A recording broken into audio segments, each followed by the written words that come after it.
Hello friends, welcome back. आज का यह वीडियो बहुत इंपॉर्टेंट है क्योंकि आज इस वीडियो में हम कंप्लीट HTML सीखने वाले हैं। HTML जो कि वेब डिजाइनिंग की बेसिक और स्टार्टिंग लैंग्वेज है।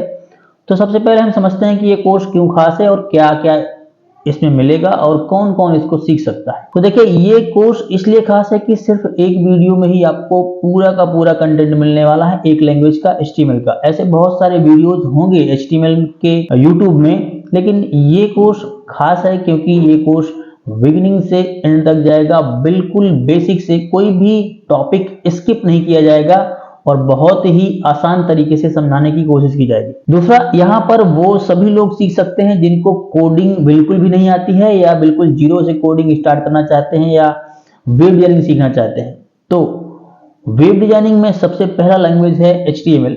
तीसरा, अगर आप पहले से HTML सीख चुके हैं या आप जानते हैं और आपको और इंप्रूवमेंट करने की जरूरत है या आपको और अच्छे से नॉलेज बढ़ाने की जरूरत है, तो भी आप इस कोर्स को फॉलो कर सकते हैं। एक ही वीडियो में सारा HTML कंप्लीट किया जा रहा है। वीडियो को स्किप ना करें, आपको पूरा HTML बेहतरीन तरीके से समझ में आएगा। एक और चीज हम डिस्कस कर लें कि इसे कौन कौन सीख सकता है। तो कोई भी स्टूडेंट हो या फिर कोई भी जो इस फील्ड में काम कर रहे हैं, या फिर वो कोई कोर्स वाला है जैसे ओ लेवल का है या DCA का है, या फिर आप एकेडमिक में हाई स्कूल है, इंटर है, 12th है, या किसी और एकेडमिक सेशन में हैं, तो आप इस कोर्स को फॉलो कर सकते हैं। यानी किसी भी फील्ड में हैं आप और आप HTML सीखना चाहते हैं तो आप आसानी से इसको सीख सकते हैं। किसी भी क्लास का स्टूडेंट इसको सीख सकता है, चाहे वह 8वीं पास हो, और वो वेब डिजाइनिंग की दुनिया में आ सकता है। वेब डिजाइनिंग का मतलब है कि इंटरनेट पे जो भी कंटेंट रखा है उसको कैसे बनाते हैं। वेब मतलब है इंटरनेट, डिजाइन करना मतलब तैयार करना। तो इंटरनेट में जितने सारे वेब पेज आप देखते हैं उसको कैसे बनाया जाता है, इस चीज को बोलते हैं वेब डिजाइनिंग।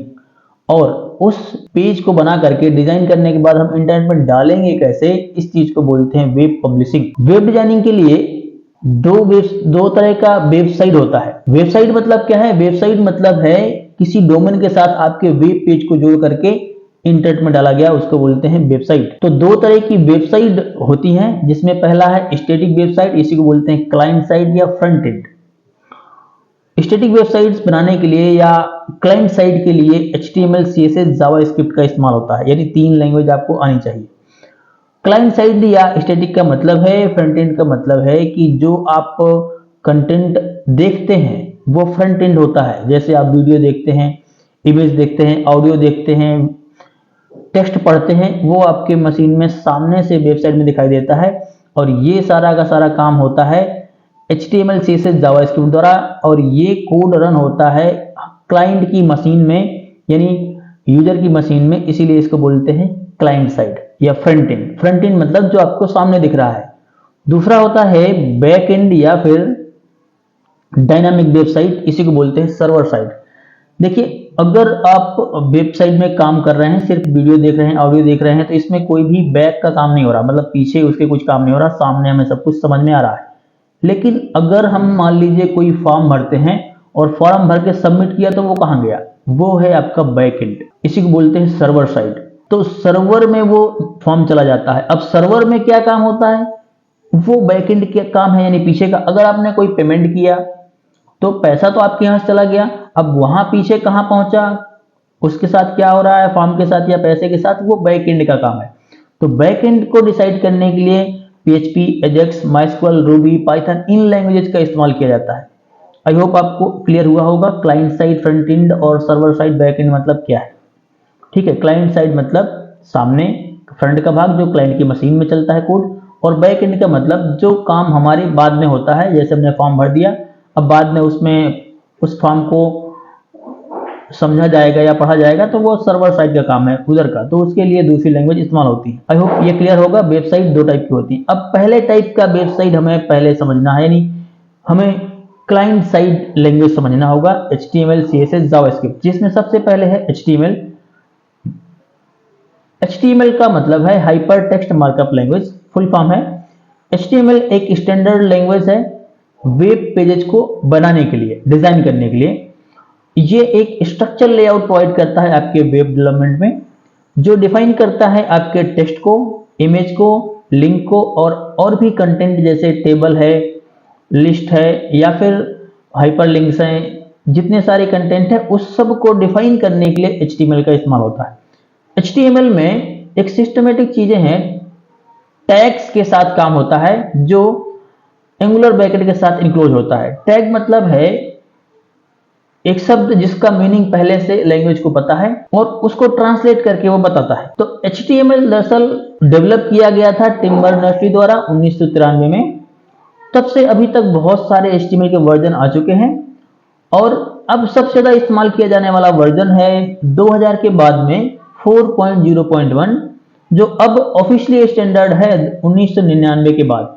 तो अब हम इसी को सीखने वाले हैं HTML4, या आप समझें कि 4.0.1 जो लेटेस्ट वर्जन है।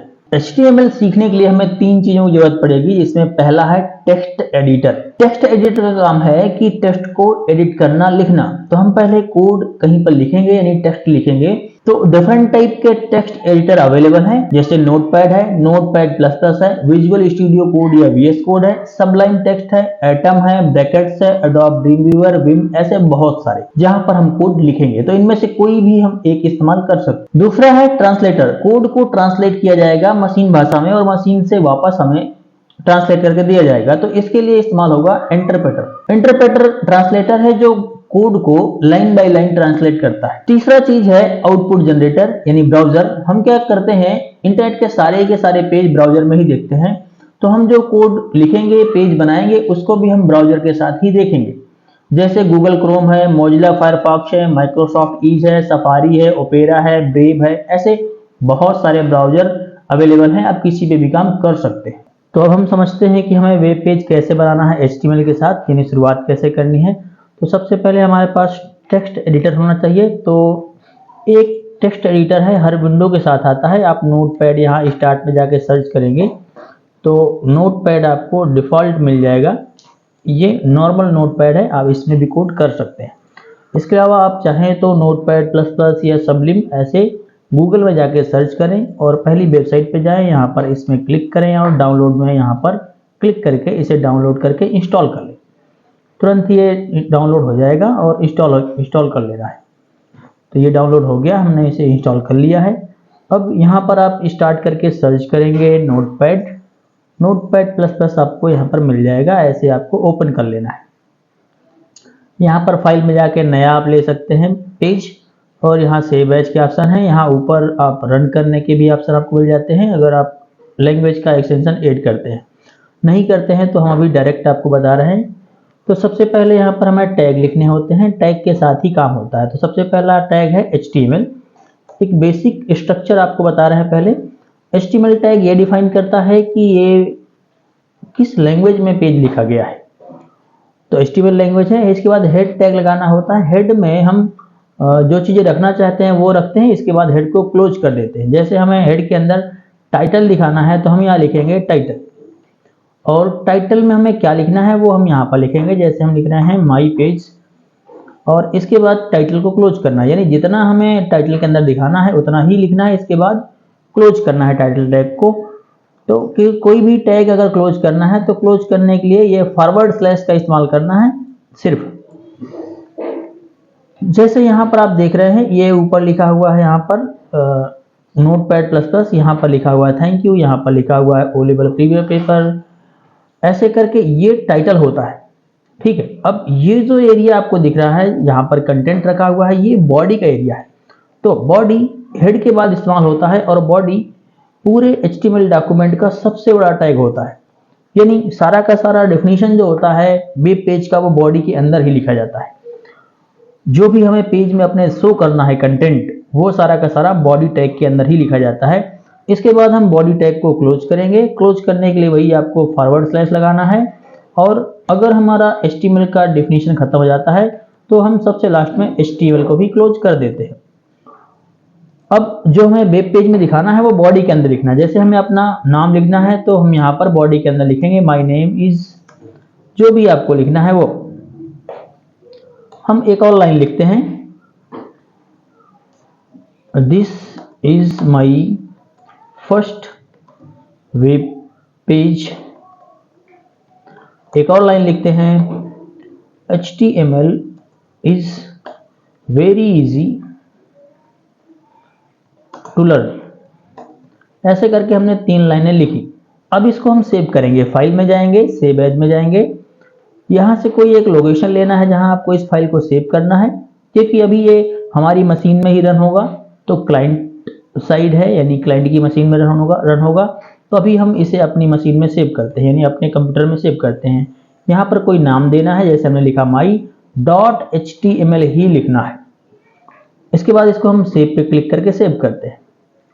अब देखिए यहाँ पर सेव करने के बाद इसमें कलर फीचर आपको दिखाई देगा। नोटपैड++ में कोई टैग जहां चालू किया गया है और एड किया गया है दोनों यहाँ पर दिखाएंगे। जैसे यहाँ पर टाइटल टैग चालू किया गया है और टाइटल टैग क्लोज किया गया है, हेड चालू किया गया है, हेड क्लोज किया गया है, बॉडी चालू किया गया है, बॉडी क्लोज किया गया है। इसके पहले HTML चालू है और HTML क्लोज है।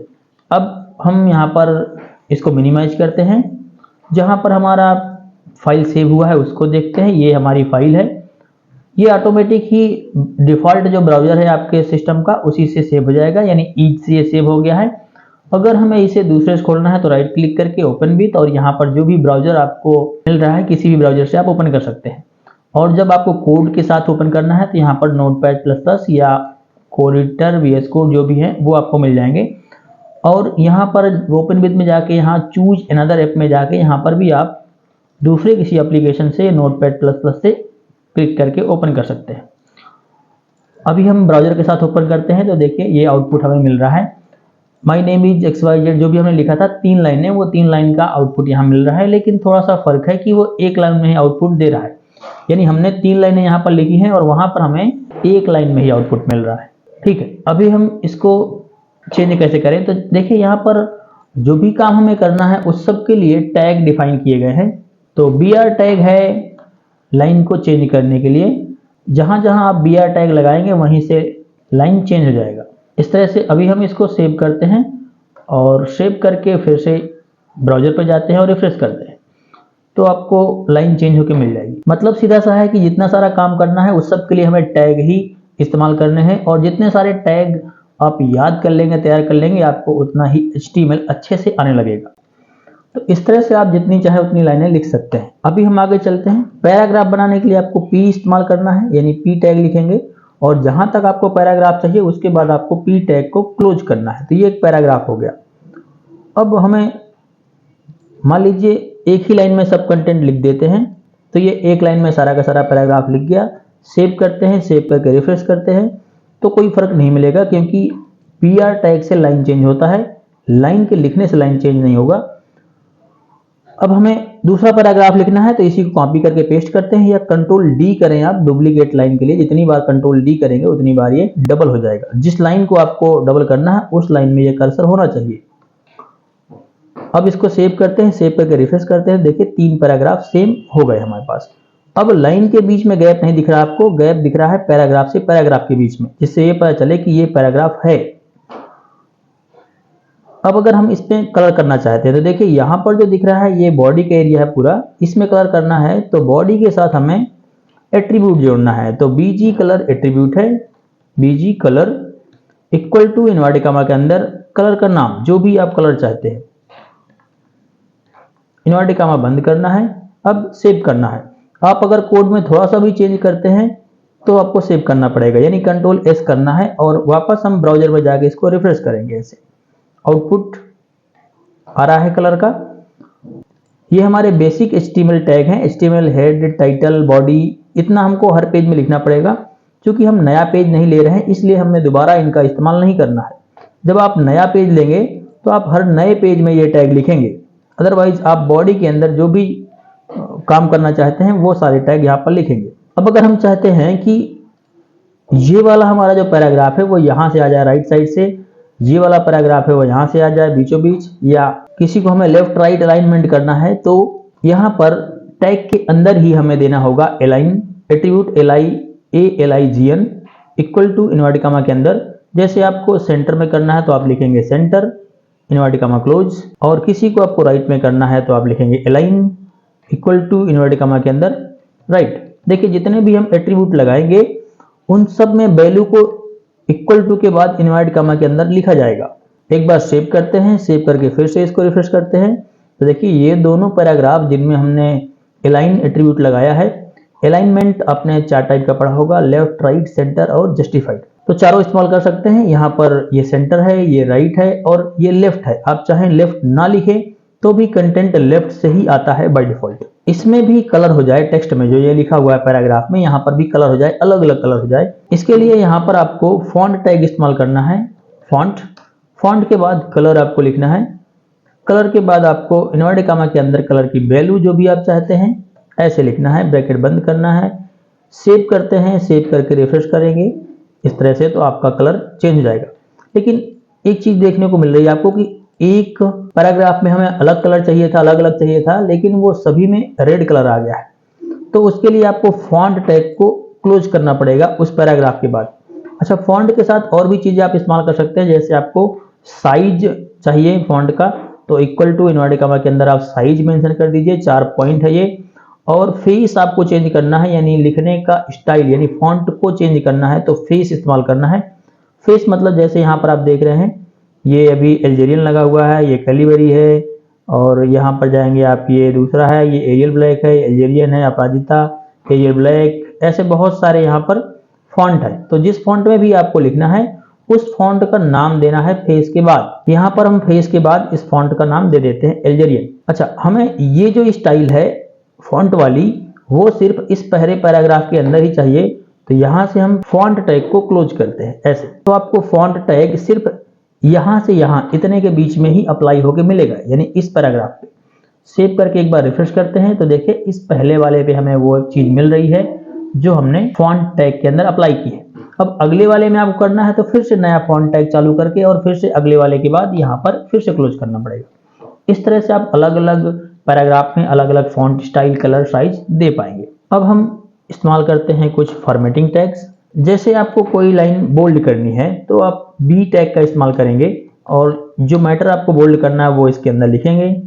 जैसे हम यहाँ लिख रहे हैं दिस इज बोल्ड, यहाँ पर हमने बी को क्लोज कर दिया इस तरह से। कंट्रोल डी कर रहे हैं हम बार बार लाइन को लिखने के लिए। इटैलिक करने के लिए आई लिखना है और आई को क्लोज करना है।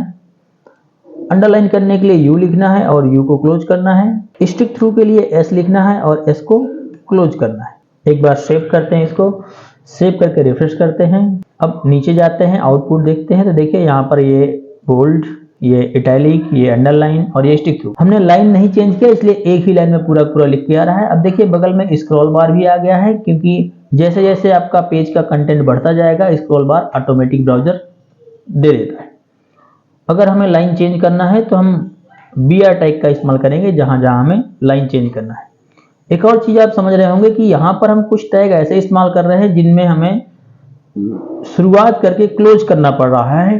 जैसे टाइटल में शुरू किया, टाइटल क्लोज किया, हेड शुरू किया, हेड क्लोज किया, बॉडी शुरू किया, बॉडी क्लोज किया, पैराग्राफ शुरू किया, पैराग्राफ क्लोज किया। ऐसे इन टैग को बोलते हैं कंटेनर टैग। जिस टैग को भी शुरुआत करके क्लोज करना पड़ता है वो होते हैं कंटेनर।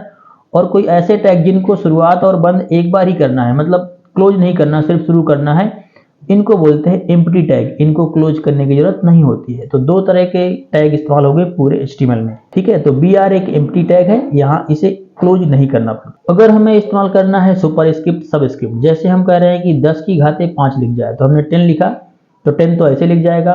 5 ऊपर लिखना है तो हम लिखेंगे SUP, सुपर, इसी बोलते हैं सुपरस्क्रिप्ट। और इसके बीच में लिखना है 5 यानी 5 और SUP को क्लोज करेंगे, ठीक है। सेव करते हैं, सेव करके रिफ्रेश करते हैं एक बार, लास्ट में हमें मिलेगा आउटपुट ये रहा। तो 10 की घाते 5 इस तरह से लिख दिया है। अगर हमें लिखना है H2O यानी सबस्क्रिप्ट, तो H लिखेंगे तो H ऐसे ही आ जाएगा। 2 लिखना होगा नीचे तो उसके लिए लिखेंगे SUB सबस्क्रिप्ट, और यहाँ पर लिखेंगे 2 या जो भी हमें नीचे लिखना है वो, और SUB को क्लोज करना है। इसके बाद O लिखना होगा तो O हम यहाँ पर लिख देते हैं। सेव करते हैं, सेव करके वापस रिफ्रेश करते हैं वेब पेज को, तो देखिए ये सुपरस्क्रिप्ट और ये सबस्क्रिप्ट। मतलब सिंपल सा है कि जब भी आपको कोई लेटर ऊपर लिखना हो तो उसके लिए SUP लिख के SUP क्लोज करेंगे, और नीचे लिखना हो तो SUB लिख के SUB को क्लोज करेंगे। हम देखते हैं हेडिंग्स। HTML में 6 टाइप का हेडिंग इस्तेमाल होता है। जैसे पहला हम लिख रहे हैं दिस इज हेडिंग, तो ये है पहला हेडिंग। क्लोज करते हैं H1, जो भी हेडिंग की नंबर को हम चालू करेंगे उसी को हमें क्लोज करना होगा। इस तरह से 6 हेडिंग होते हैं, हम सभी को बताते हैं। दूसरा हो गया H2, और H2 को ही क्लोज करना होगा। फिर H3 शुरुआत करेंगे और H3 को ही क्लोज करना होगा। H4, H5, H6, इस तरह से 6 हेडिंग हमारे पास होती हैं HTML में। अब 6 हेडिंग क्यों? 6 हेडिंग में सभी का आउटपुट अलग अलग होता है। अलग अलग का मतलब साइज अलग अलग आएगा। जैसे अभी हम सेव करके रिफ्रेश करते हैं तो देखिए यहाँ पर पहला हेडिंग सबसे बड़ा, फिर छोटा, फिर उससे छोटा, फिर उससे छोटा, फिर उससे छोटा, फिर सबसे छोटा। तो H1 हम इस्तेमाल करेंगे जब हमें बड़े साइज की हेडिंग चाहिए हो, H2 उससे कम, 3 उससे कम, इसी तरह से H6 सबसे कम यानी सबसे छोटे साइज का हेडिंग मिलेगा। अब आपको जो भी चाहिए उस हेडिंग को हम इस्तेमाल कर पाएंगे। जैसे कोई हेडिंग हमें सेम साइज की चाहिए 2-3, तो हम उसी हेडिंग को बार बार यूज करेंगे। जैसे S4 हमने किया 3 टाइम, तो S4 जो भी होगा यानी 3 हेडिंग हमें सेम साइज की मिलेंगी। देखिए 1, 2, 3, ये तीनों हेडिंग सेम साइज की। तो अगर आपको सेम साइज की इस्तेमाल करना है तो एक ही हेडिंग को आप बार बार इस्तेमाल करें, सेम साइज का हेडिंग आएगा, बड़ा छोटा H1 से लेके H6 तक। अब देखिए जैसे हमें लिस्ट बनानी है तो हम लिख रहे हैं यहाँ पर H2, एक हेडिंग लिख रहे हैं लिस्ट इन HTML और हेडिंग को क्लोज करेंगे। H2 ही हमने लिया है तो H2 ही क्लोज करेंगे। तो दो टाइप की लिस्ट होती है HTML में, कौन कौन सी है एक बार वापस रिकॉल कराते हैं। तो देखिए जैसे यहाँ पर हमने एक लिस्ट बनाई, यहाँ पर 2 आइटम है उस लिस्ट में, यहाँ पर जाते हैं लिस्ट। देखिए ये है ऑर्डर लिस्ट जिसमें नंबर होता है कोई ना कोई, तो ये होता है ऑर्डर लिस्ट। और दूसरा होता है अनऑर्डर लिस्ट जिसमें कोई नंबर नहीं होता यानी बुलेट्स होते हैं, तो ये होता है अनऑर्डर जिसमें कोई क्रम डिफाइन ना हो। आइटम तो होंगे पर कोई भी क्रम ना होगा, आगे पीछे कहीं भी रख सकते हैं, इस तरह के बुलेट इस्तेमाल किए जाते हैं। और दूसरा है जिसमें क्रम होता है ABCD 1 2 3 फर्स्ट सेकंड थर्ड 1 2 3 कोई भी। तो दो टाइप की लिस्ट हम बना सकते हैं यहाँ पर। तो मान लीजिए पहला लिस्ट हम इस्तेमाल करते हैं ऑर्डर लिस्ट। तो ऑर्डर लिस्ट के लिए हम इस्तेमाल करेंगे टैग OL ऑर्डर लिस्ट। इसके अंदर एक आइटम बनाने के लिए हम लेंगे LI लिस्ट आइटम, और जो आइटम हमें लिखना है वो इस LI के अंदर लिखेंगे और LI को क्लोज करेंगे इस तरह से। तो एक आइटम हमारा बन गया। इस तरह से जितने आइटम लिखने हैं उतने हम लिखेंगे, और जब आइटम की संख्या खत्म हो जाएगी यानी लिस्ट हमारी खत्म हो गई तो अब OL को क्लोज कर देना है इस तरह से। सेव किया, सेव करके एक बार रिफ्रेश करते हैं, रिफ्रेश करके देखते हैं। देखिए लिस्ट इन HTML ये हमारा हेडिंग है। एक और हेडिंग लिए थे हम ऑर्डर लिस्ट इन HTML, अब ये हमारा लिस्ट हो गया। तो देखिए 1 2 3 ऑटोमेटिक ही डिफाइन हो गया है ये OL लिखने से। अच्छा इससे कोई फर्क नहीं पड़ता, मान लीजिए हम ये सारी की सारी लाइन टैग एक लाइन में लिख देते जैसे हमने अभी लिख दिया, तो इससे कोई फर्क नहीं पड़ता। हमने सेव किया, सेव करके एक बार रिफ्रेश करते हैं, देखिए वापस, तो कोई फर्क नहीं पड़ा। तो उससे कोई फर्क नहीं पड़ता है, टैग से फर्क पड़ता है कि कहां पर आपने कौन सा टैग लगाया है। अब दूसरा लिस्ट बनाते हैं, हमने कंट्रोल D किया, डुप्लीकेट, रिफ्रेश करते हैं तो देखिए दूसरा लिस्ट बन गया है। लेकिन इसका टाइप हमें चेंज करना है, तो OL के अंदर ही एट्रीब्यूट लगाना है टाइप, और यहाँ पर हम लिखेंगे टाइप, जैसे हमें फर्स्ट सेकंड चाहिए तो I, कैपिटल I लिखेंगे तो कैपिटल फर्स्ट सेकंड थर्ड मिलेंगे, स्मॉल लिखेंगे तो स्मॉल फर्स्ट सेकंड थर्ड मिलेगा। ठीक है, ये हो गया हमारा लिस्ट। एक और टाइप देखते हैं वापस, इसमें टाइप हमें डिफाइन करना है ABCD का, तो कैपिटल A लिखेंगे तो कैपिटल ABCD आएगी। सेव करते हैं, सेव करके रिफ्रेश करते हैं तो देखिए कैपिटल ABCD लिस्ट मिल गया है। अब लिस्ट में जो भी आपके एलिमेंट हैं वो इनकी जगह आपको लिखना है। अब दूसरे टाइप का लिस्ट, तो हम फिर से H2 लगाते हैं, यानी हेडिंग हमें सेम ही चाहिए तो H2 लिखेंगे, और उसके लिए है अगला अनऑर्डर लिस्ट इन HTML, और H2 को क्लोज करते हैं। अनऑर्डर बनाने के लिए हमको लिखना होगा UL अनऑर्डर लिस्ट, और पहले आइटम के लिए हमें लिखना होगा वैसे ही LI लिस्ट आइटम और आइटम का नाम।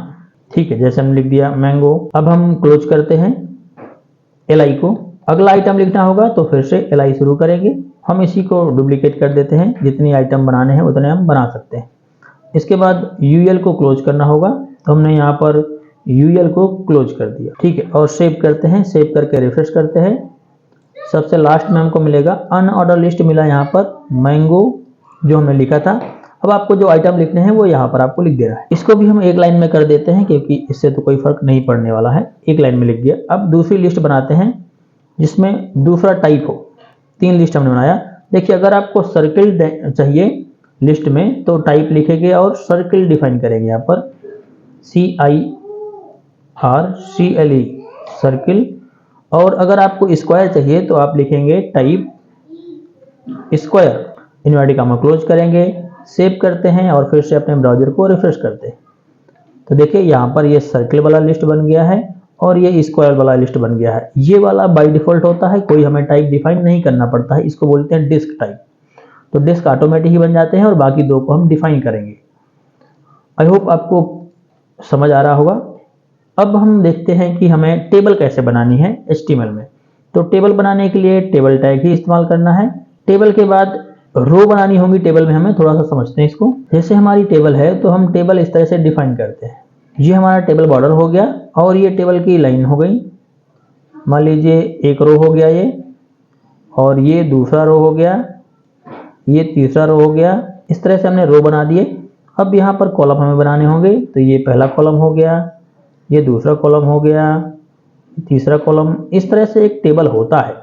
यहाँ पर आइटम लिखा होगा, ये पहला आइटम होगा टेबल का, फिर ये दूसरा, ये एक रो होती है, ये अगली रो होगी, इस तरह से ये अगली रो होगी। और यहाँ पर ये जो होते हैं ये कॉलम्स होते हैं।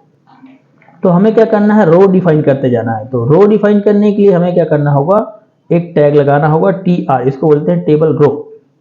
अब जो टेबल के अंदर डेटा रखना है, जैसे यहाँ पहला डेटा रखना है, पहला आइटम रखना है टेबल का, तो उसके लिए हमें डिफाइन करना है TD टेबल डेटा।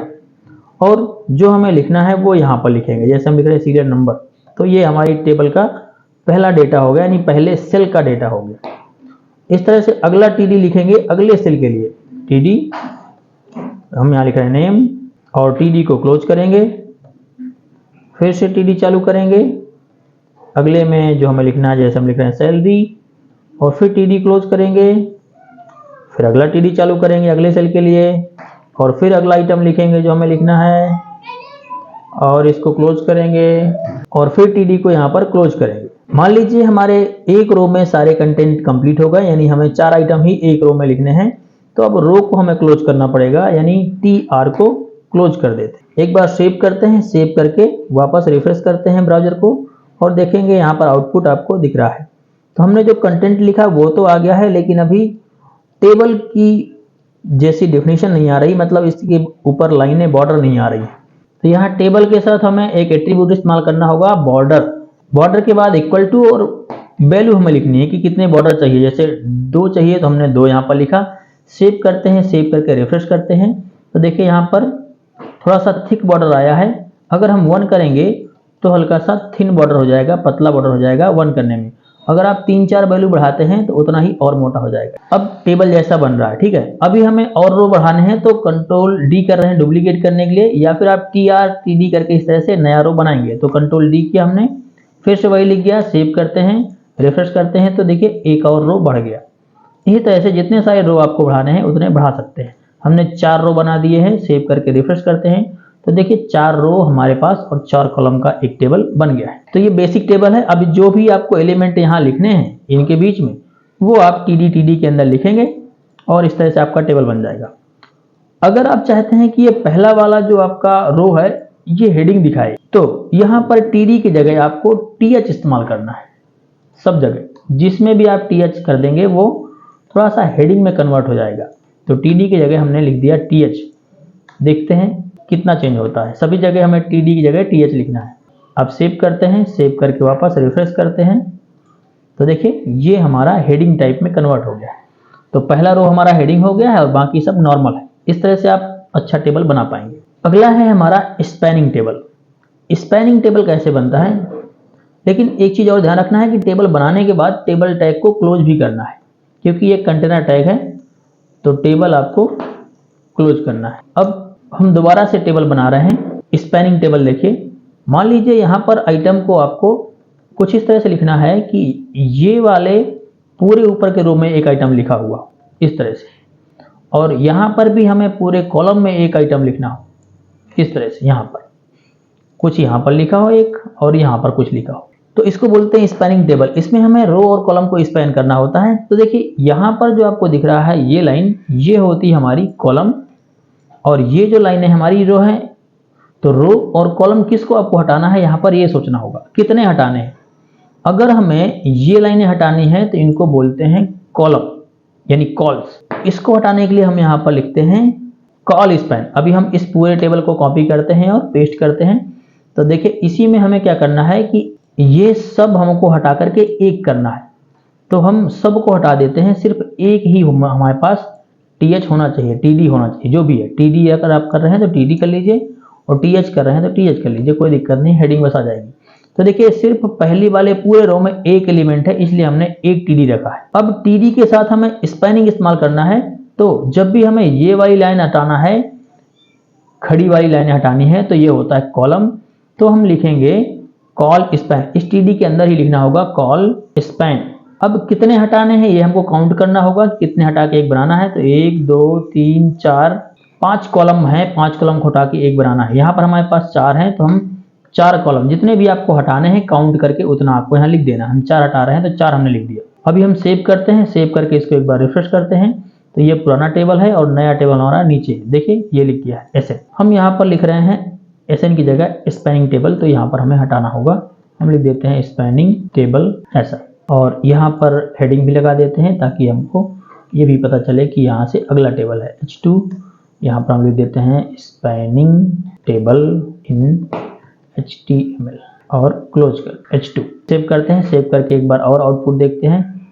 रिफ्रेश किया तो देखिए ये हमारा आ गया हेडिंग, और ये हमने स्पैन किया, पूरे रो को खाली किया है, तो ये हमारा आ गया। लेकिन अभी देखिए ये बीचों बीच नहीं आ रहा, पूरे रो में बीचों बीच चाहिए हमें, तो इस रो में हमें करना होगा एट्रीब्यूट का इस्तेमाल, वही align ALIGN equal to inverted comma और सेंटर, बीच में लिखने के लिए हम करते हैं सेंटर।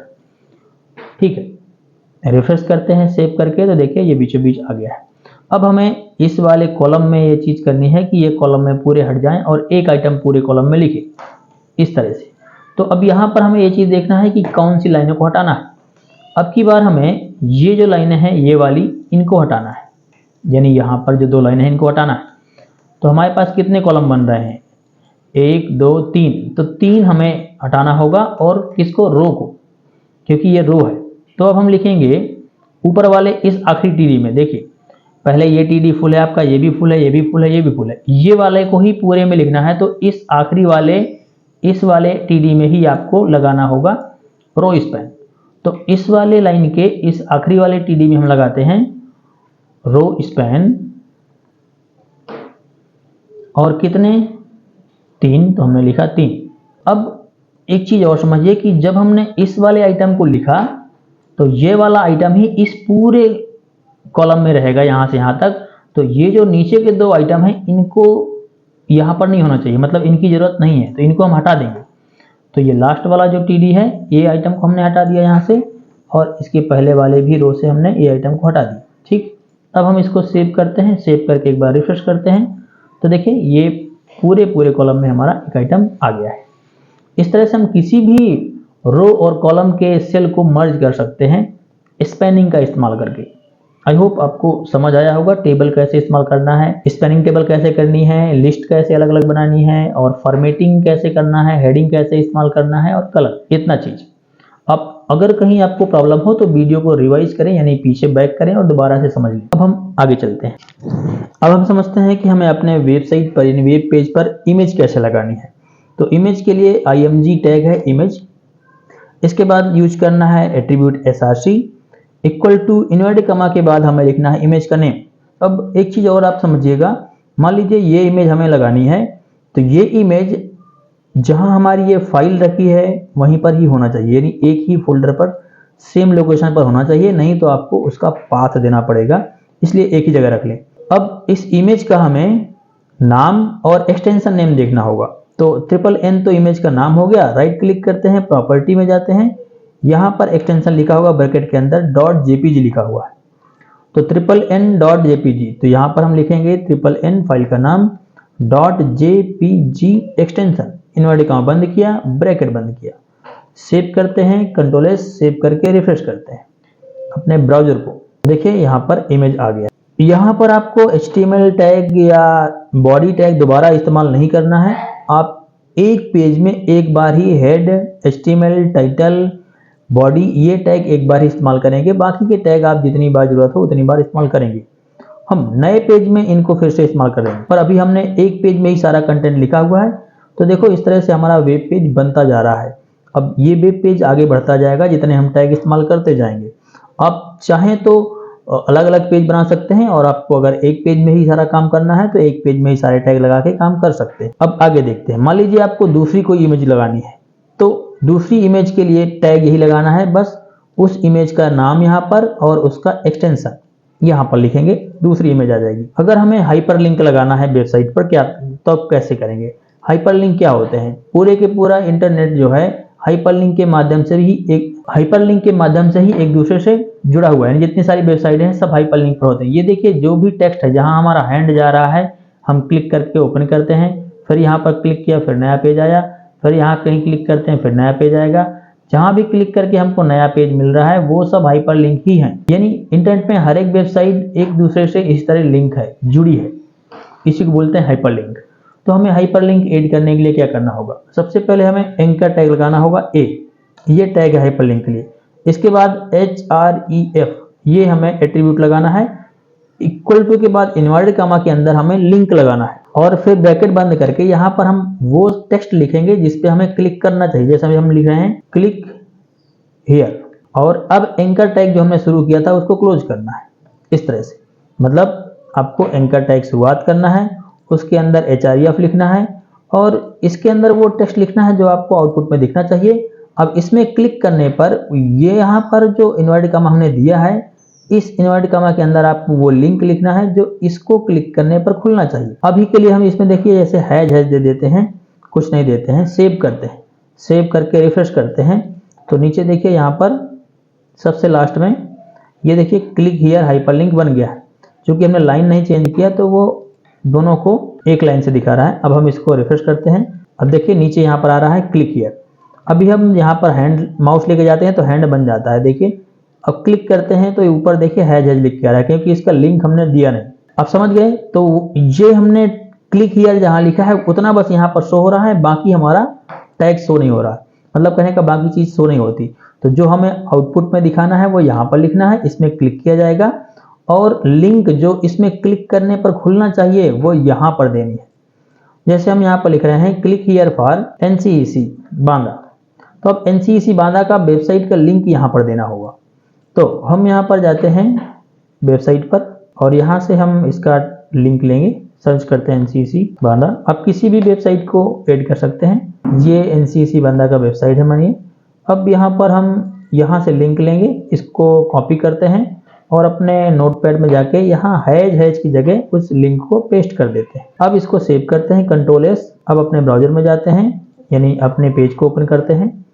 यहाँ पर जाके आप यहाँ से भी अपने पेज को ओपन कर सकते हैं बार बार, कोई दिक्कत नहीं है। पर हम उसी को रिफ्रेश करके देख रहे हैं कि बार बार नए टैब ना खुले। देखिए यहाँ पर लिख के आ गया click here for NCEC Banda.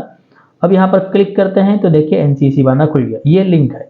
इस तरह से हम हाइपरलिंक लगा सकते हैं अपनी वेबसाइट पर। अभी हमने बाहर की लिंक दे दी है, हम चाहें तो अपने पेज को यहाँ पर लिंक कर सकते हैं। तो बस यहाँ पर अपने पेज का ही नाम देना है, अगर आप अपने पेज को खोलना चाहते हैं। तो इस पूरे को हटा करके हम अपने पेज का नाम .html लिख कर देंगे, तो यहाँ पर क्लिक करने पर हमारा पेज खुलने लगेगा। ऐसे कोई भी लिंक हम बना सकते हैं। आई होप आपको समझ आया होगा हाइपरलिंक और इमेज कैसे लगाते हैं।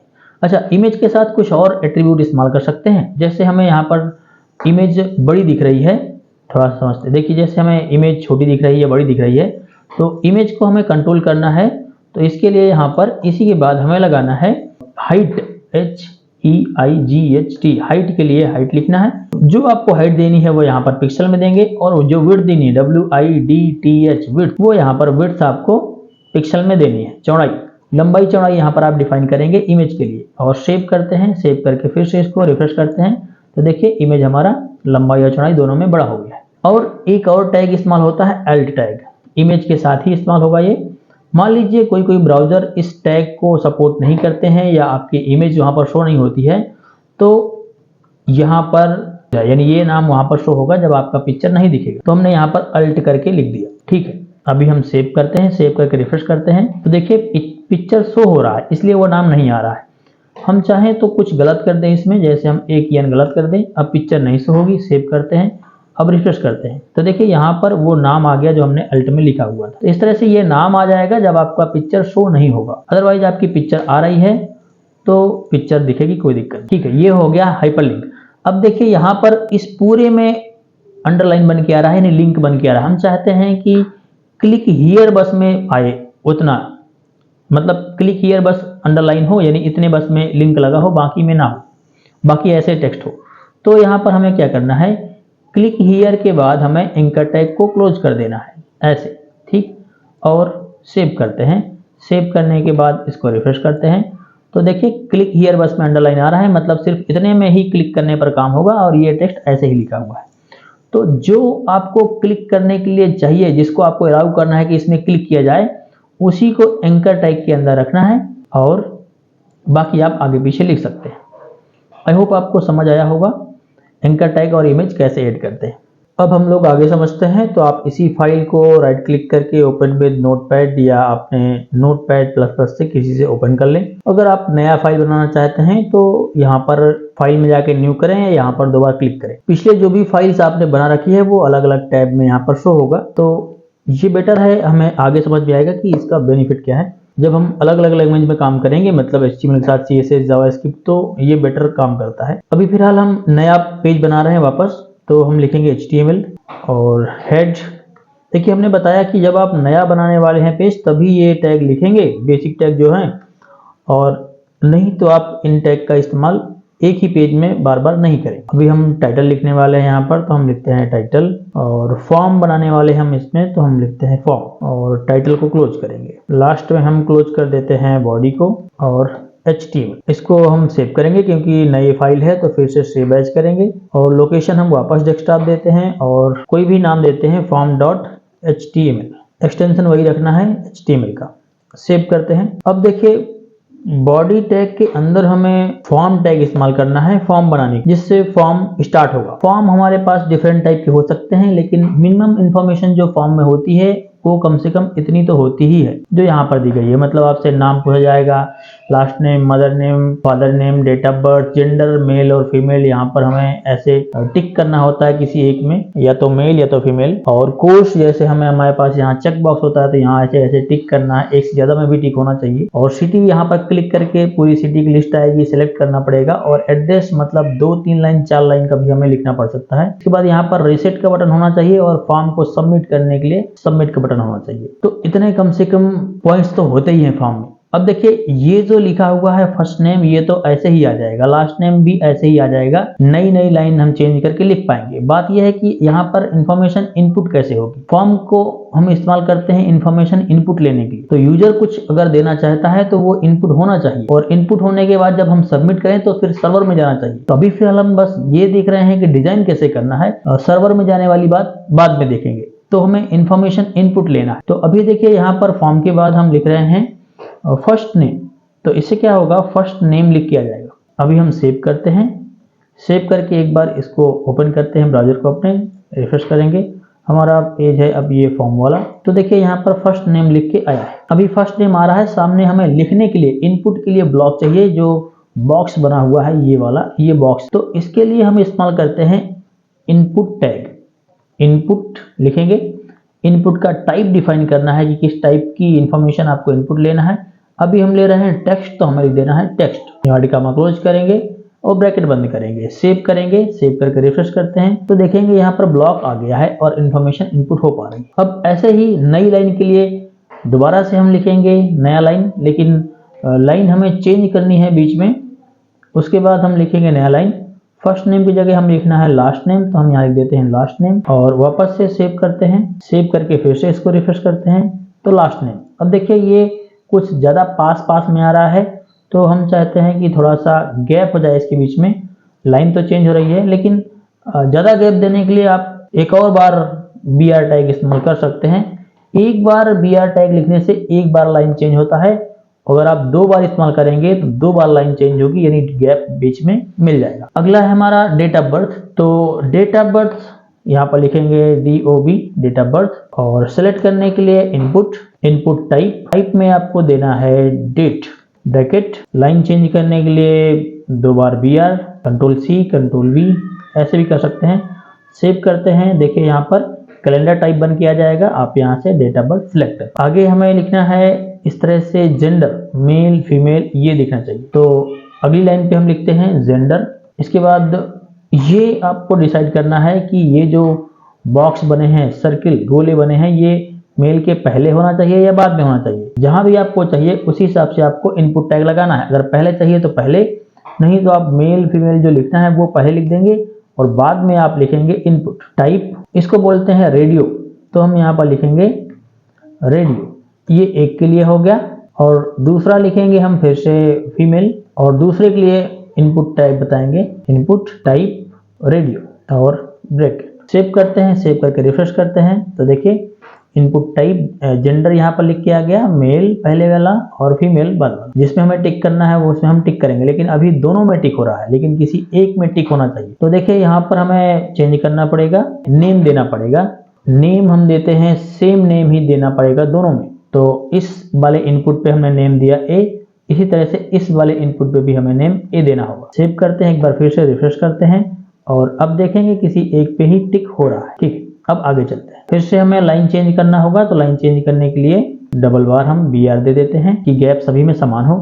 देखिए यहाँ पर इनपुट जो भी हम ले रहे हैं इनपुट को क्लोज नहीं कर रहे हैं, मतलब इनपुट टैग हम जितनी बार इस्तेमाल कर रहे हैं इनपुट टैग को हम क्लोज नहीं कर रहे हैं, इसलिए क्योंकि इनपुट एम्प्टी टैग है और इसे क्लोज नहीं करना। आगे हमें लिखना है कोर्स, मतलब सेलेक्ट करना होगा, तो हम लिखते हैं कोर्स। कोर्स के बाद हमें लिखना है सेलेक्ट आइटम कोर्स का नाम, तो हम लिख देते हैं HTML। इसके बाद हमें बॉक्स बनाना है, तो इनपुट इसका टाइप है चेक बॉक्स, तो यहाँ पर इन्वर्टेड कॉमा के अंदर लिखेंगे चेक बॉक्स। स्पेलिंग आपको देखना पड़ेगा। हम एक बार सेव करते हैं, सेव करके चेक करते हैं एक बार, देखिए बॉक्स बन के आ गया। इसके बाद अगला और फिर से चेक बॉक्स बनाना है, तो फिर से हम यही लाइन लिख देते हैं इनपुट वाली इतनी, तो फिर से दोबारा इनपुट हो जाएगा। फिर सेव करते हैं, फिर रिफ्रेश करते हैं, तो ऐसे चेक बॉक्स ये बन के मिल जाएंगे। और भी आगे बनाना है तो आप फिर से इसी को लिखें और यहाँ पर अगला आइटम लिख दें जो आपको लिखना हो। ऐसे वापस सेव करते हैं, सेव करके फिर रिफ्रेश करते हैं, तो 3 आइटम यहाँ मिल गए हैं। अब देखिए यहाँ पर तीनों कोर्स वो सिलेक्ट कर सकता है, चेक कर सकता है या किसी एक दो में भी कर सकता है। लाइन चेंज करने के लिए वही हमें यहाँ पर लास्ट में BR टैग देना होगा, तो 2 बार हम BR टैग देते हैं और एंटर करेंगे, आगे लाइन में आ जाएंगे। अब आगे हमें बताना है यहाँ पर सिटी सिलेक्ट करना है यहाँ पर, तो देखिए यहाँ पर हमने लिख दिया सिटी, और सिटी के बाद हमें पहला सिटी सिलेक्ट करना है, तो उसके लिए है सिलेक्ट टैग। सिलेक्ट टैग शुरू करेंगे। अब जो पहला आइटम है उसको हम ऑप्शन पे लिखेंगे, तो उसके लिए हम इस्तेमाल करते हैं ऑप्शन। ऑप्शन को चालू करेंगे और ऑप्शन को क्लोज करना होगा, और उसके बीच में हम सिटी का नाम लिखेंगे जो भी हमें मतलब सिलेक्ट में देना है, और इसके बीच में हम लिखेंगे जो हमें सिलेक्ट करना है। मतलब हमने यहाँ पर लिख दिया सिलेक्ट, तो पहली बार सिलेक्ट ही आएगा। ऑप्शंस को हमें रिपीट करना है, जितने हमें ऑप्शन चाहिए उन सबको यहाँ पर देना होगा। जैसे हम सिटी के नाम चाहते हैं तो लिखेंगे बांदा, यहाँ पर महोबा, यहाँ पर कानपुर, जितने सारे सिटी के नाम आपको देना है वो देने होंगे। अभी एक बार सेव करते हैं, सेव करके रिफ्रेश करते हैं, तो देखिए ये सिलेक्ट सिटी आ गया। यहाँ पहली बार हमने सिलेक्ट लिखा इसलिए यहाँ ऊपर सिलेक्ट आ रहा है, इसके बाद नाम आ रहे हैं सिटी के, तो जो भी आप चाहें वो अब सिलेक्ट कर पाएंगे इस तरह से। अगर आपको 20-25 सिटी के नाम देने हैं तो वो सब ऑप्शन के अंदर देने होंगे। इसके बाद जो सिलेक्ट टैग हमने ये चालू किया है उस सिलेक्ट टैग को यहाँ पर क्लोज करना होगा, क्योंकि ये कंटेनर टैग है। इसके बाद हमारा आगे आता है एड्रेस, मतलब अब बड़ा ब्लॉक बनाना है। अभी हम यहाँ पर लिखेंगे एड्रेस। एड्रेस के बाद हमें ब्लॉक चाहिए, तो ब्लॉक बनाने के लिए हम लिखते हैं टेक्स्ट एरिया। ये एक ही टैग है टेक्स्ट एरिया। अब टेक्स्ट एरिया में हमें ज़्यादा जगह चाहिए, तो थोड़ा सा हमें डिफाइन करना पड़ेगा कि कितनी रो लिखनी है, कितने कॉलम बनाने हैं। तो ये ऐसे एक अंदाज से हमें लिखना होगा। तो मान लो कि हमें यहाँ पर रोज चाहिए 10 और कॉलम चाहिए 40, तो कॉल्स लिखेंगे 40, रोज और कॉल्स लिखेंगे। ये हो गया। एक बार इसको हम सेव करते हैं, सेव करके रिफ्रेश करते हैं, तो देखिए यहाँ पर ये आ गया है। पर अभी हमने टेक्स्ट एरिया को क्लोज नहीं किया, इसलिए ये इस तरह यहाँ आ जाएगा।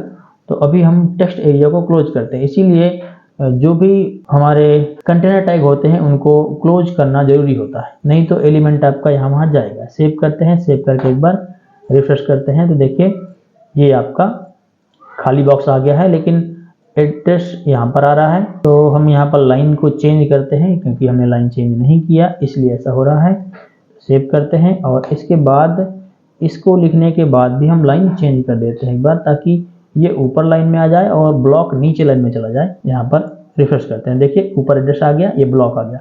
अब ये बड़ा ब्लॉक आ रहा है, आपको लगता है कम करना है, तो यहाँ पर जो रोज की संख्या है उसको कम कर दीजिए अपना, जैसे हमने 5 रो कर दिए, सेव करते हैं, रिफ्रेश करते हैं तो छोटा ब्लॉक हो जाएगा। आगे हमें बनाना है यहाँ पर रीसेट बटन और सबमिट बटन। तो इसके लिए आपको कुछ नहीं करना है, बस अभी हम लाइन चेंज कर देते हैं ताकि नई लाइन पे आ जाए। 2 बार चाहे तो आप 2 बार कर दो कि ज़्यादा गैप मिल जाए। और यहाँ पर आप लिखेंगे इनपुट टाइप, इसके अंदर आपको लिख देना है सबमिट। तो ये हो गया आपका सबमिट बटन। और दूसरा आपको लिखना है इनपुट टाइप रीसेट, तो ये हो गया आपका रीसेट बटन।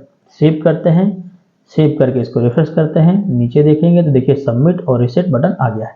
अब जो भी आपको आगे पीछे चाहिए उसको आप आगे पीछे कर दीजिए। अगर हम चाहते हैं कि सबमिट वाला बाद में हो तो इसको आपको यहाँ बाद में लिख देना है, तो ये बाद में हो जाएगा और वो वाला बटन आपका पहले हो जाएगा, तो रीसेट और सबमिट। ठीक है, इस तरह से आपका फॉर्म रेडी है।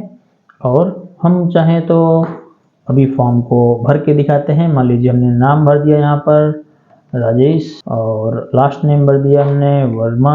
डेट ऑफ बर्थ हम सेलेक्ट करते हैं यहाँ से जाके जनवरी फरवरी, पूरा कैलेंडर है, हम कुछ भी भर दें 2000। और नीचे जाते हैं 29 25 फरवरी, डेट हमने सेलेक्ट कर दी कोई भी, मेल कर दिया। और यहाँ पर कोर्स करना HTML और CSS, सिटी सेलेक्ट कर देते हैं बांदा, एड्रेस भर देते हैं पूरा, कुछ भी आपको भरना है और सबमिट। तो देखिए फॉर्म सबमिट हो गया। इस तरह से हम फॉर्म बना पाएंगे। आई होप आपको फॉर्म समझ में आया होगा। आगे हम इस्तेमाल करते हैं फ्रेम सेट टैग। इसके लिए आप एक एग्जांपल समझिए, जैसे ये वेबसाइट है sarkarijali.com। यहाँ पर एक ही पेज में अलग अलग इंफॉर्मेशन को दिखाने के लिए अलग अलग सेक्शन बनाया गया है और ये है फ्रेम सेट। यहाँ पर रिजल्ट, यहाँ पर एडमिट कार्ड, लेटेस्ट जॉब और नीचे और भी आंसर की, सिलेबस, एडमिशन। तो एक ही पेज को, मतलब ये बॉडी वाला एरिया है और बॉडी वाले एरिया को ही अलग अलग पार्ट में डिवाइड किया गया है और उसमें अलग अलग इंफॉर्मेशन दिखाई जा रही है। तो अगर हमें अपने वेब पेज को इस तरह से डिवाइड करके अलग अलग इंफॉर्मेशन दिखानी हो तो उसके लिए हम इस्तेमाल करते हैं फ्रेम सेट टैग। देखिए जैसे अभी हम समझते हैं थोड़ा सा कि अगर आपके पास मान लीजिए ये वेब पेज है, इस वेब पेज को अलग अलग इंफॉर्मेशन में डिवाइड करना है, मतलब हम चाहते हैं कि पूरे पेज को ऐसे 2 भाग में बांटा जाए। तो ये 2 कॉलम बन गए और हम चाहें तो इसी पेज को इस तरह से डिवाइड कर सकते हैं, तो ये 2 रो हो गए, यानी रोड में डिवाइड हो गया। और हम चाहें तो रो और कॉलम दोनों में डिवाइड करें। तो देखिए अगर हम इस तरह से डिवाइड करते हैं तो 2 रो बनती है, एक ये रो बनेगी, यहाँ पर कोई फाइल या इंफॉर्मेशन होगी और यहाँ पर, और अगर यहाँ से करते हैं 20 से तो 2 कॉलम बनेंगे। तो ये बेसिक टैग है, ये हमें लिखने होते हैं। बॉडी के अंदर यहाँ पर हमें फ्रेम सेट टैग इस्तेमाल करना है, लेकिन थोड़ा सा समझिए, ये जो पेज हमने डिवाइड किया 2 पार्ट में, ये पूरा पेज ही है, मतलब बॉडी वाला एरिया है, इसी को हमने 2 पार्ट में डिवाइड कर दिया ऐसे करके। तो अब बॉडी तो बची नहीं, बॉडी वाले को ही हमने डिवाइड कर दिया, तो इसमें बॉडी का जो टैग है वो नहीं लगाया जाता, यानी फ्रेम सेट लगाने के लिए हमें बॉडी टैग की जरूरत नहीं है। अब हम सीधे फ्रेम सेट टैग का ही इस्तेमाल करेंगे, क्योंकि पूरे बॉडी को ही चेंज किया जा रहा है, हटाया जा रहा है और उसी में पार्ट किए जा रहे हैं। तो देखिए ये पहला एक रो है और ये दूसरा रो है। तो अभी हम क्या करें, यहाँ पर लिखेंगे फ्रेम सेट रोज। कितने रो चाहिए हमें? 2, तो 2 भाग में हम इसे डिवाइड करेंगे। पहला 50%, कॉमा लगा के दूसरा 50%। देखिए क्योंकि अब जब हमने डिवाइड नहीं किया था तो पूरा पेज 100% का था। अब हमने जितने पार्ट किए उन सब का योग 100 होना चाहिए, जितने भी पार्ट किए हो। तो हमने 2 पार्ट किए तो दोनों का योग 100। अब पहले वाले पार्ट में फाइल इंसर्ट करनी होगी, तो उसके लिए यूज करना है फ्रेम src। src एट्रीब्यूट है।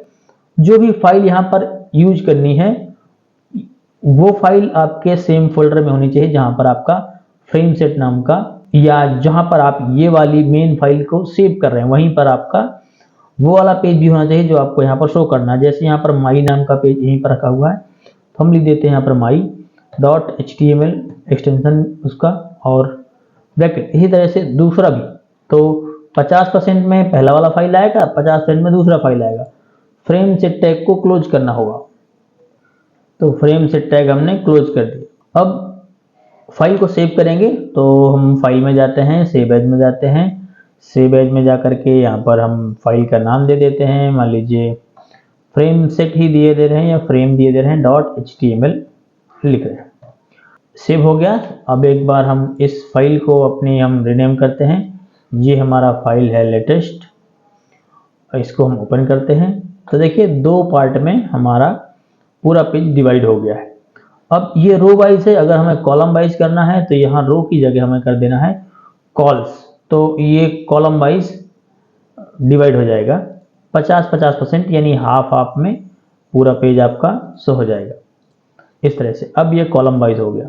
अच्छा, अगर हमें रो और कॉलम दोनों एक साथ डिवाइड करने हो, यानी एक ही पेज को दोनों में डिवाइड करना हो, जैसे हमने ये कर दिया और यहाँ से हमने एक ऐसी भी लाइन दे दी बीच में, तो अब रो और कॉलम दोनों एक साथ है, यानी पूरे पेज को पहले 2 रो में डिवाइड किया गया इस तरह से और फिर 2 कॉलम में, तो 3 फ्रेम सेट होगा, यानी 3 फाइलें हमें यहाँ पर अटैच करनी है, पहला यहाँ पर, दूसरा और तीसरा। तो जो फाइलें अटैच करनी है वो हमें अलग बनानी होगी और ये मेन जो फ्रेम सेट वाला फाइल है वो अलग से होना चाहिए। तो अभी देखिए जैसे यहाँ पर ऊपर वाले इस वाले फ्रेम का एरिया कम है, ये वाला ज़्यादा है, ये वाला कम है, तो हम कम ज़्यादा कर सकते हैं। तो हमने यहाँ पर मान लीजिए कर दिया 30%, तो दूसरा वाला होना चाहिए 70%, क्योंकि जितने भी पार्ट आप कर रहे हैं उन सब का योग 100 ही होना चाहिए। तो पहले 30 और 70 कर दिया, 2 रो बन गए। इसको सेव करके एक बार फिर से रिफ्रेश करते हैं। देखिए तो अभी हमने कॉलम ही लिखा हुआ है, इसलिए इसको कॉलम की जगह पहले हम रो बना रहे हैं, तो लिखेंगे रोज और वापस एक बार सेव करके फिर से रिफ्रेश करते हैं। तो देखिए 2 रो में डिवाइड हो गया। लेकिन एक चीज़ आप देख रहे हैं कि ऊपर वाला हिस्सा कम है और नीचे वाला ज़्यादा है, 30% 60% उस तरह से आ रहा है। अब इस वाले 30% का तो ठीक है, अब दूसरा वाला जो 70% है इसको हमें पार्ट करना है। तो एक फाइल ऊपर रहनी चाहिए, इसके बाद हम फ्रेम सेट दोबारा से यूज करेंगे और अब हमें इसे कॉलम में डिवाइड करना है। यहाँ पर इस तरह से कॉलम होने चाहिए। तो ये जो दूसरा वाला हमारा फ्रेम सेट है वो कॉल्स के लिए हो गया, तो हमने यहाँ पर लिखा कॉल्स। अब कॉलम दोनों नीचे बराबर हैं, तो दोनों का योग हम 100% रखेंगे, तो 50% पहला और 50% दूसरा इस तरह से। अब पहले 50% के लिए ये फाइल हो गई और दूसरे 50% के लिए आपको जो फाइल चाहिए वो दोबारा से यहाँ पर इंसर्ट करनी है, वही फ्रेम लगा करके। और 2 बार फ्रेम सेट चालू किया, इसलिए 2 बार फ्रेम सेट बंद भी करना है। सेव करते हैं, सेव करके एक बार रिफ्रेश करते हैं। तो देखिए यहाँ पर फ्रेम सेट आ गया बराबर, लेकिन 50% नहीं यहाँ पर लगा, इसलिए दूसरा वाला बराबर नहीं आ रहा। सेव करते हैं, सेव करके रिफ्रेश करते हैं। तो देखिए ऊपर वाला और नीचे दोनों बिल्कुल सेम एग्जैक्ट जैसे हमने यहाँ पर डिफाइन किया वैसे बन गए। अब यहाँ पर जो आपको फाइल शो करनी है, यहाँ पर जो फाइल शो करनी है, यहाँ पर जो शो करनी है, वो आपके पास फाइलें अलग अलग होनी चाहिए। जैसे हम अभी दूसरी फाइल को शो कर देते हैं यहाँ पर। तो दूसरी फाइल हमारी मान लीजिए ये इमेज नाम का है यहाँ पर, तो एक में हम इमेज लिख देते हैं img, ठीक, इसको सेव करते हैं। और एक और फाइल हमारे पास है, अलग अलग फाइल हम शो कर रहे हैं, फॉर्म नाम का है यहाँ पर, तो इसको हम फॉर्म कर देते हैं। तो अब आपको ये समझ में आ गया होगा कि जो भी हमें वहाँ कंटेंट शो करना है वो उस फाइल को पहले से बना के रखना है। तो देखिए ये देखिए यहाँ पर हमारा इंफॉर्मेशन तीनों में अलग अलग शो हो रहा है। आई होप आपको फ्रेम सेट समझ में आया होगा। आप ऐसे ही और भी फ्रेम सेट अपने से बना करके सीख सकते हैं। और ये हम एक वीडियो में पूरा HTML कवर कर रहे हैं, इसलिए ज़्यादा एग्जाम्पल्स नहीं आपको बता रहे हैं, 1-2 एग्जाम्पल आपको बता रहे हैं। आप इसी प्लेलिस्ट में अलग अलग वीडियो पड़े हुए हैं, सभी के टेबल के, लिस्ट के और फ्रेम सेट के, वो सभी आप अलग अलग भी देख सकते हैं। अब हम समझते हैं हमारे आखिरी एलिमेंट ऑडियो और वीडियो कैसे आप अपने वेब पेज पर इंसर्ट करेंगे यानी लगाएंगे। तो नया फाइल हम ले लेते हैं, बेसिक टैग हम लिखेंगे। आपको वीडियो इंसर्ट करने के लिए वीडियो टैग लगाना है और कंट्रोल्स लगाना है कि कंट्रोल हम उसे कर सकें, मतलब प्ले करना और ये सब। और अभी हम इस फाइल को सेव कर लेते हैं ताकि हमें कलर फीचर मिल जाए। तो सेव करते हैं, सेव एज, और हम कोई भी नाम दे देते हैं vv.html और वहीं पर सेव करते हैं जहाँ पर हमारे वीडियो ऑडियो हैं। तो डेस्कटॉप में हमने रखा है, देखिए ये वीडियो है हमारा, इसको हमें लगाना है। तो अभी हम इसको थोड़ा सा चला के देखते हैं। ये वीडियो है और यहाँ पर ये ऑडियो हमने ऊपर इसी के रखा हुआ है, यहाँ पर ये ऑडियो है। तो इनको हमें इंसर्ट करके देखना है। एक और ये वीडियो हमने रखा है सेम कॉपी करके। अब यहाँ पर हमें वीडियो स्पेलिंग आपको देखना होगा, सही होनी चाहिए, ठीक है। अब इसके बाद यहाँ पर हमें लिखना है वीडियो के source src equal to inverted comma के अंदर वीडियो का नाम, जैसे हमने यहाँ पर रखा है मूवी, MOV 2 है हमारे पास, तो कोई भी नाम दे देते हैं। डॉट एक्सटेंशन, तो एक्सटेंशन आपको इसी से देखना है। राइट क्लिक करेंगे, प्रॉपर्टी पर जाएंगे और यहाँ पर आप देखेंगे एक्सटेंशन, वैसे ही जैसे इमेज के एक्सटेंशन देखते हैं वैसे। MP4 लिखा हुआ है तो हमने MP4 लिख दिया, इनवर्टेड कॉमा बंद किया और ब्रैकेट। सेव करते हैं। सेव करके एक बार अपनी फाइल को हम रिफ्रेश करते हैं, जो हमने लास्ट में बनाई वो ये है। देखिए यहाँ पर वीडियो का ये स्क्रीन आ गया। और हमें अगर कंट्रोल में बढ़ाना है हाइट विड्थ, तो हम यहाँ लिखेंगे हाइट, HEIGHT। हाइट आपको कितनी चाहिए वीडियो के, तो जैसे हमने कहा 300 पिक्सल। विड्थ हमको चाहिए 400 पिक्सल, तो 400 पिक्सल विड्थ होगी। SRC के पहले हमें बताना है कि इसका ये सोर्स है, तो हम लिखेंगे सोर्स SRC और वीडियो का नाम और एक्सटेंशन। अब इसको हम सेव करते हैं। अच्छा, वीडियो टैग आपने लगाया तो वीडियो टैग को आपको क्लोज भी कर देना है, तो हमने यहाँ पर वीडियो टैग को क्लोज कर दिया इस तरह से। सेव करते हैं। सेव करके एक बार पेज को रिफ्रेश करते हैं तो देखिए वीडियो हमारा रेडी है। अब प्ले में क्लिक करते हैं तो प्ले हो रहा है, साउंड में क्लिक करते हैं तो साउंड भी कंट्रोल हो रहा है, और यहाँ पर क्लिक करते हैं देखिए फुल स्क्रीन आ गया। यानी सारे के सारे फीचर ब्राउजर ऑटोमेटिक ही दे देता है। आपको इंसर्ट करने का तरीका पता हो बस। अब हमें ऑडियो समझना है कि ऑडियो कैसे लगाते हैं, तो यहाँ पर बस आपको सिर्फ चेंज करना है वीडियो की जगह ऑडियो। तो ये ऑडियो टैग हो गया आपका। इसमें इस सब हाइट विड्थ की जरूरत नहीं है, लेकिन कंट्रोल फिर भी होना चाहिए कि प्ले हो और कंट्रोल हो। अब ऑडियो का आपके नाम, तो ये हमारा म्यूजिक है नाम। राइट क्लिक करके प्रॉपर्टी में जाके इसका एक्सटेंशन तो MP3 है, तो वही यहाँ पर लिख देना है music.mp3, जो भी नाम है वो आप लिख देंगे। तो हमारी फाइल का नाम है music.mp4। तो music.mp4 हमने अपनी फाइल का नाम लिख दिया, और यहाँ पर हमें ऑडियो टैग को ही क्लोज करना है, तो ऑडियो टैग क्लोज कर दिया। सेव करते हैं। सेव करके एक बार फिर से अपने पेज को रिफ्रेश करते हैं तो देखिए बगल में यहाँ पर ऑडियो टैग का कंट्रोल आ गया है, यहाँ प्ले करने का ऑप्शन, यहाँ पर भी MP3 एक्सटेंशन है। सेव करते हैं। सेव करके रिफ्रेश करते हैं एक बार। अब देखिए म्यूजिक भी हमारा प्ले होने लगा। ऑडियो वीडियो यहाँ आगे बढ़ाने का ऑडियो का भी ऑप्शन है। आई होप आपको समझ आया होगा कि ऑडियो वीडियो टैग कैसे लगाते हैं। अपने वेब पेज पर हम वीडियोज कैसे इंसर्ट करेंगे, यानी रख पाएंगे और उन्हें कंट्रोल कर पाएंगे। तो ये हमारा आखिरी टैग था HTML का, यानी संपूर्ण HTML में जितना सारा कंटेंट रखना होता है वो इतने सारे टैग के द्वारा आप पूरा का पूरा कंटेंट रख सकते हैं। इसके अलावा अगर कोई और इन्फॉर्मेशन आपको चाहिए हो तो हमें कमेंट करें। आई होप आपको HTML अच्छे से समझ आया होगा इस वीडियो को देख करके, और जो कुछ बचे हैं और बाकी के जो स्टाइलिश चीज़ें हैं उसके लिए हमें CSS का इस्तेमाल करना होता है। तो CSS की प्लेलिस्ट है, आप वहाँ पर जाके CSS कंप्लीट कर सकते हैं। अदरवाइज अगले किसी वीडियो में हम एक वीडियो में ही पूरा CSS डिस्क्राइब कर देंगे, समझा देंगे, और उसके बाद हमें जो परमिशन वगैरह देनी होती है उसके लिए जावास्क्रिप्ट का इस्तेमाल करते हैं। तो आज के लिए इतना ही। मतलब आई होप जो भी फुल वीडियो ढूंढ रहे हैं उनके पास तक आप इस वीडियो को शेयर करें ताकि उनकी हेल्प हो सके। आज के लिए इतना ही। हम लोग मिलते हैं नेक्स्ट वीडियो में, तब तक के लिए thank you. Keep watching, keep learning.